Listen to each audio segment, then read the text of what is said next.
Hello and welcome to The Last Word. If there's one subject that's dominated the day, it's the debate and vote on FDI and retail in the Lok Sabha.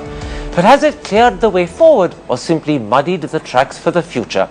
That's the subject tonight. My guests are Congress spokesman and MP PC Chacko, BJP Treasurer and MP Piyush Goyal, CPI National Secretary and MP D. Raja, and the opinion page editor of the Financial Express, Sunil Jain. Gentlemen, let's start with the big picture before we come to some of the important points made in the debate today. Mr. Chacko, you may have won the vote, but if people had actually voted in accordance with the way they spoke, you would have lost 282 to 224. So do you really have a mandate from the Lok Sabha to pursue FDI and retail? In fact, currently this issue does not need a vote in Parliament. That has been our original position. At the same time, a detailed discussion on this issue was necessary. So, from the very beginning, there was a twist, a political twist for the whole issue. That is why those who spoke against this issue also did not participate in the voting. But our constitutional requirement is that we have a majority in the House for the government to continue and carry out this program. So we have every right to do that. This picture was even known to people even before the voting. So there is nothing new or surprising about it. Piyush Goyal, let me add to the point just made there by Mr. Chacko by pointing out that at the end of the day, it's not the content of the debate that counts, it's the vote. And the vote went decisively both for the motion and for the rules in the government's favor by 30 votes or more. Clearly, therefore, the Lok Sabha has endorsed FDI in retail. You can't deny that. Well, on a constitutional basis, as Mr. Chacko has said, nobody is denying it. It's a technical victory. Our leader has acknowledged that it's only a technical victory. But look at the morality behind that victory. They have got less than 272 votes, and not by a small margin, by a margin of 18 votes. Very clearly, the 40 MPs whose leaders on the floor of the House opposed FDI, but chose to walk out for extraneous reasons which are not in public domain, probably to bargain something for themselves, for their CBI cases or whatever. Can I, with your permission, interrupt? You're saying that they've got less than 272, and that's undeniable. But they've got way more than 50% of the 470 who voted. And technically, it's a majority of those who voted that counts. Therefore, in parliamentary terms, they've got an endorsement, and this question of morality is extraneous to politics. Well, I'm not denying that they have won the technical victory. So we are not on the issue of whether FDI will prevail in the country or no in multi-brand retail. So that issue is separate. On the technical ground, they have won the victory. But clearly, the whole world has seen the drama being played out. We heard Mr. Mulayam Singh Yadav outside Parliament after he had walked out, once again endorsing his stand that this is anti-farmer, anti-small retailer. But I have walked out because it is anti-farmer, anti-small retailer. So very clearly there are extraneous reasons. One court case has been filed only today and admitted in High Court against Mrs. Mayawati in the Taj Corridor case. There's so much overwhelming evidence to show that the people of the country do not want FDI. They have been able to secure the mandate of states which are less than 162 MPs in Parliament. Let me stop you there. Let me stop you there. You've had a fair chance to make your point. Let me stop you there. I want to bring in Mr. Raja because I want to pursue this morality issue with him. Mr. Raja, as I said a moment ago to Mr. Goyal, as far as democratic parliamentary requirements are concerned, the government had a sizable majority. The Lok Sabha has endorsed FDI in retail, yet your party has made it clear, both through Prakash Karat as well as Sitaram Yechury, that you will now take this fight, if you lose it in Parliament, to the streets. What sort of morality emerges from that? Because that is disrespect to Parliament. Definitely, the government won the vote today. It is not with a sizable majority. With a slender margin, the government won the vote. Considering the tone and tenor of the debate, I understand the overwhelming sense of the House was against government's decision to allow FDI in multi-brand retail trade sector.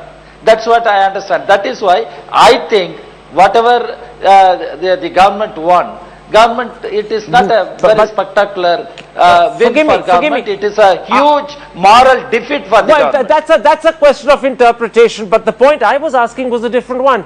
Sitaram Yechuri and Prakash Karat say that you will take this fight onto the streets. What is the morality of that? Because that is defiance of a verdict given by Parliament, which even if you don't like it, is still Parliament's verdict. The Parliament verdict, but it doesn't stop us fighting on the streets, because we have a position. We have been consistent in fighting against these neoliberal policies pursued by Congress-led UPA 2 government. Okay. We might have lost in vote, but it doesn't stop us fighting on the streets, mobilizing the people. All right, that is certainly your position. Decision. I'll simply point out that many will think that that is a peculiar defiance of Parliament you think is justified. Let me bring up a slightly different issue with you, Sunil Jain. What did emerge today is that critical parties like the TMC, the BJD and the TDP voted on the same side as the BJP. Do you see here the beginnings of a new political alignment that should worry the UPA as it looks to 2014, or is this being an overestimation and an overreading? I think the UPA in any case needs to be worried, because there are a lot of states in which they are not in part, so they need to be worried, period. But I think if you look at the voting that happened, this is tactical voting on a lot of people's side, so I wouldn't worry too much about it. But I'll just make one larger point here. I don't think the issue here is about morality and stuff like that. Morality demands that you let Parliament function. For years, Parliament has not functioned, so let's not get into morality. Morality can therefore go both ways. Yeah, the important thing here is that the Government of India promised FDI and retail to investors, and the Government of India cut a deal and made it happen. That's all that matters. All right. Gentlemen, let's come now from the big picture to some of the specific points made in the debate today. To begin with, Mr. Chacko, Kapil Sibal yesterday argued that because 35 to 40% of agricultural produce is wasted and never sold, FDI in retail would be a huge benefit to Indian farmers.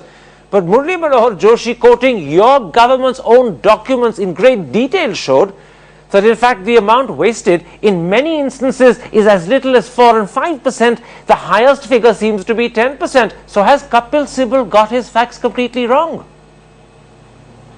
Currently, it is not like that, I come from a state where whether it is mango or jackfruit or any fruit, seasonal fruits, more than 50% is being wasted. So where from Mr. Joshi? Can I interrupt you? Can I interrupt you? Dr. Joshi, yeah, with specific reference to mango, actually put the figure at 4 or 5%. And I think with specific reference to jackfruit, it was clearly under 10%. Both of those were figures he quoted today. So I come back to my point. Where does 35% come from? I want to tell you that, that is not correct. The seasonal fruits, which within 2 months it gets ripe, and the whole thing is there is no collection mechanism, it is going waste. More than 50% is going waste. This is our daily experience, Okay. And there is no system of collecting it, preserving it, processing it, and without that, the farmers are losing a huge amount of money. Merely statistics quoted from somewhere will not satisfy the problem. The farmers know that their produce are being wasted. All right, I'll let you say that your belief is that huge amounts are wasted. It's just that government figures are being quoted by Dr. Joshi. But let me bring you in at this point, Mr. Goyal. Sushma Swaraj, in her speech yesterday, made a great point about how middlemen, far from being villains, act as ATMs and benefactors for small farmers in their hour of need. And I put it to you that she seems to have forgotten the point that Dipinder Singh Hooda made today, that when middlemen loan money to farmers, they don't do it on trust, they do it on the basis of interest, and that is pretty swingingly high interest, which ends up causing huge problems for farmers. So I put it to you, did Sushma Swaraj misunderstand and get the point terribly wrong? No, I think my dear friend Dipinder, much as he claims to come from a farming family and a farming state, has probably over the years strayed away, because the people, the aditiyas and the retailers in the value chain of the farm to fork value chain as it exists today, they actually lend money against the crop, not on interest. The aditiyas usually lend money for seeds, for fertilizer, and to help the farmer to actually produce the goods. I do not think that is the same money lending which Mr. Dipender Hooda referred to. That is a completely different consumption-led money lending, which is at high usurious rates of interest. Actually, I find that the traders in the small villages and small towns have a very beautiful relationship with the farmers' families, where they actually integrate with each other. Their problems, their sorrow, their joy, everything is shared with each other. I'll let you have the last word on that particular point. All I'll do is to point out that no one before has actually described middlemen as if they were actually guardian angels, which is very close to what you're doing. Now, D. Raja, your party's leader on the floor of the Lok Sabha, Gurudas Das Gupta, complained that FDI in retail would have a shattering impact on small corner shops and on employment in the retail industry. Let me quote you the example of China, which between 1992, when it introduced FDI in retail, and 2001 saw employment in retail go up from 28 million to 54 million, which is almost a 100% increase, and the number of corner shops increased from 1.9 million to 2.5 million. If you can have that in China, why on earth can't you have it in India? And has Gurudas Das Gupta therefore been presenting arguments that simply don't hold up? Exactly, it is true with China, and we will have to understand a couple of things when we talk about China.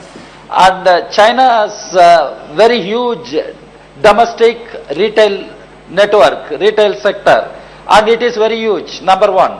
Number two, China is one country which has a very efficient low technology manufacture and medium technology manufacture. Even in America, you can get made in China goods. So Chinese economy is quite strong, and Chinese economy can afford to stomach all these things. And that is why they allowed foreign direct investments in China. But in case of India, the situation is not the same. And we will have to look at India and from our position. That's what we try to say. And where are the laws and legislations in place to protect the domestic retail sector? And if you talk about let me let you give me a general answer to everything. I was giving a chance to answer specifically about China. You've given your answer on China. Final word with you. You've given your answer on China, and basically what you're saying about China is that in many ways China is not just different but better than India, which is why the Chinese experience won't replicate in India. Let me put this to you, Sunil Jain. The interesting thing that emerged is that in 2000, when the NDA government was pushing for FDI in retail, Congress was against it. Dr. Manmohan Singh himself was against it. Now, roughly 12 years later, Congress is pushing and NDA is against it. Is this just politics that determines where people stand rather than principle, conviction and commitment? Absolutely. You know, where you stand, I mean, where you sit decides where you stand. You're absolutely right. I think there are, a couple of points, in response to what the other guys have been saying. One, as far as what Piyush said, I must say that I'm very, very happy because I'm a Banya and Artiya is a Banya. And if you can actually describe an Artiya as a friend of the farmer, he's taking about 10% of their money up front for a job which takes 5 minutes. So if he's a friend of the farmer, I feel very, very good as a Banya, but I think it's completely untrue. These guys are working against the farmer. I'm very surprised that the BJP is actually supporting them. On the issue of employment, I think that's critical, the point that you made. If you look at Easy Day, which is what Bharti runs, I was talking to Rajan Mittal the other day, and he said that he employs 19 people for a 2,500 square feet shop, which means that modern retail is actually more employment intensive than a lot of the Kirana shops. Which means that in fact employment will increase, not decrease. You will not have a decrease. All right, gentlemen, let's take a break at that point and come back and look to the future, because there's a second critical debate beginning tomorrow in the Rajya Sabha, where the numbers don't look quite as easy for the government, and the opposition may well be smiling about what could be the outcome there, which may be very embarrassing for Dr. Manmohan Singh. Is that really going to be the case? That's the question we ask. Join us after the break to find out the answer.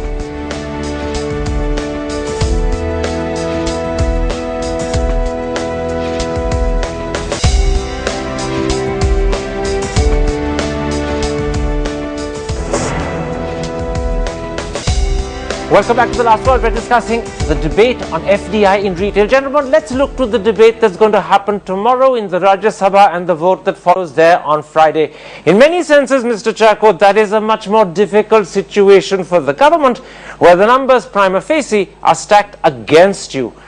Are you confident of winning, or are you actually secretly nervous even if you won't admit it?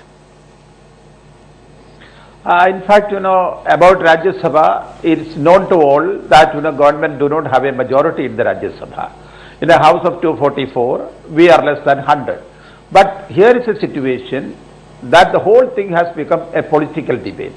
Not that, this issue or this basic issue is being debated. So the purpose of the whole debate is to embarrass the government or to defeat the government. The straightforward thing would have been accept the no confidence motion, but that they don't. Can I interrupt here you? Can I interrupt you, Mr. Chacko? When you say that this has become an attempt to defeat and embarrass the government, are you also bringing yourself around to saying that in the Rajya Sabha you will be both defeated and embarrassed? Is that what you're coming around to accept? Now what I want to say is that because it has turned out to be a political debate, parties will take decision in the political angle. They know that, the issue is debated, issue is well known to all. The plus and minus is before the people now. So then, whether it is to be, this government is to be embarrassed or not, political parties will take their own decision. There are many parties whose opinion is yet to be known. So let us wait for tomorrow's outcome. Absolutely, and it's not very long to wait. At the most, it's only 48 hours. But Piyush Goyal, your leader of the opposition in the Rajya Sabha, who's also a very close friend of yours, Arun Jaitley, today publicly said that he suspects that the government and its supporting parties plan to disrupt the Rajya Sabha so as not to allow a debate, or more importantly, not to allow the vote. What's Arun Jaitley's basis for making this very serious allegation? Karan, as you have seen in the last 4 days, one day the Samajwadi disrupts, the other day the BSP disrupts, one day the DMK has disrupted. Very clearly we have seen in the last 3 or 4 days, ever since the but Mr. Goyal, did not the BJP disrupt the houses before that on this question of forcing a debate on FDI and retail under a particular rule? You've done your share of disrupting too, so why does the disruption lead to your allegation? Karan, in this session, not a single day my members have gone into the well of the house. These parties which are supporting the UPA have actually dictated that the house gets adjourned every day. Even after the FDI debate was accepted by the government, the last 3 days they have not allowed the house to function. It clearly shows the government has given up hope of winning in the Rajya Sabha, and therefore they are probably trying to do a repeat of what they did in the Lokpal bill, where they manipulated the house, created disruptions. But I'll just we are not trying to embarrass the government. We are only trying to express the will of the people, and the will of the people is largely against FDI. It's not a political debate. It's not a money thing. Let me stop you there. Let me stop you there. The will of the people at the end of the day is expressed by the vote as well as by the content of speeches, and the vote unfortunately went against you in the Lok Sabha. It could go against you in the Rajya Sabha as well. So be careful. That judgment of the will of the people could well be by the vote rather than by speeches. But let me bring you in, Mr. Raja, and there's a different point I want to raise with you. Sitaram Yechuri on this program yesterday said that the critical vote is going to be the vote on the amendment to the FEMA rules. And he says that you might see 4 votes, 2 in the Lok Sabha, 1 in the Rajya Sabha, and 1 again in the Lok Sabha. And provided the Lok Sabha continues to vote the way it did today, and there's every reason to believe that will happen, then the FEMA changes will go through and FDI is fine. So are you prepared to accept that reality? We are prepared to accept the reality. At the same time, we are trying to express our position clearly in clear terms. The FEMA rules which were tabled in the Lok Sabha, they are yet to be tabled in Rajya Sabha. Actually, the government should have tabled simultaneously in both the houses. That apart, now tomorrow we want the house should function and debate should take place on the question of FDI in multi-brand retail trade. That's what we are absolutely hoping. And we all endorse that hope. But very quickly, it looks as if, at least on the issue of FEMA rules, the whole process could continue into the budget session. It may spill over into the monsoon session, and then who knows, there might even be challenges in court. is that sending out a disturbing and discomforting message to potential investors? A quick answer. It would, but I think that the government has its own, I think the Lok Sabha views enough. This is a point made by the Lok Sabha Secretary General, the former Secretary General on your show last night. I would go with him that it seems to be a done deal. The fat lady needs to sing, but I think it's done. But the fat lady will be singing and the tune will be appealing to investors when they hear her voice. I hope so. All right, on that note, we've become terribly colorful, but thank you for putting it so succinctly. My thanks to you for coming to studio. My thanks also to Mr. Goyal, Mr. Chacko and Mr. Raja for joining me from their respective offices. Goodbye, good night, see you tomorrow.